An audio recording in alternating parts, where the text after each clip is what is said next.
Not all disasters are alike.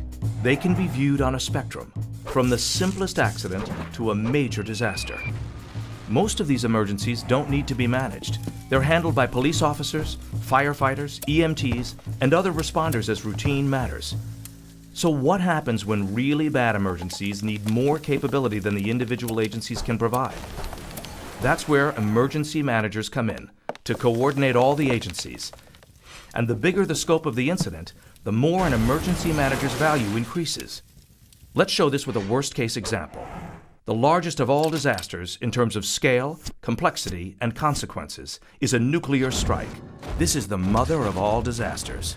Imagine some bad guys get a hold of 140 pounds of highly enriched uranium and figure out how to cobble together a working bomb, an improvised nuclear device. They get it into place and set it off. The result is confusion, fear, and chaos. Think of our society as a complex Rubik's Cube, interdependent systems that have developed over time to sustain our way of life.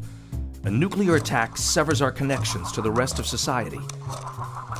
Fear and anxiety would take over as the rhythm of our daily life is destroyed.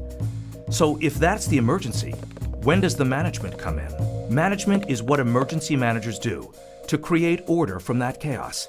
Our job is to squeeze the timeline so we bring back order faster. The hard part is how. So let's take a look at the way emergency managers work.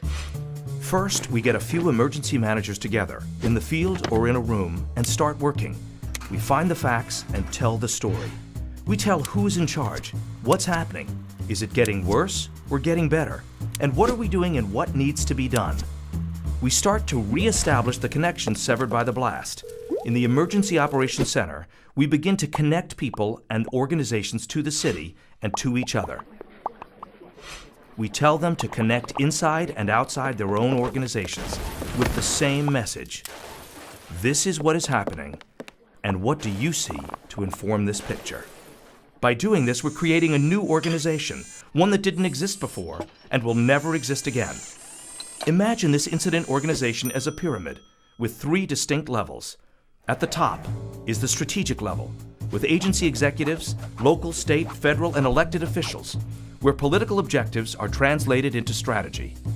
At the bottom of the pyramid is the biggest and most important level, the tactical level, or the people who we call the boots on the ground. And in the middle is where strategy is translated into effective action, where what we need to get done becomes the how we'll do it. We call this the operational level, and this is where the emergency managers sit. Their job is to support everybody, and they do it by managing information, telling everybody everything, managing resources, getting the right stuff to the right place at the right time, and managing consequences, finding and solving problems.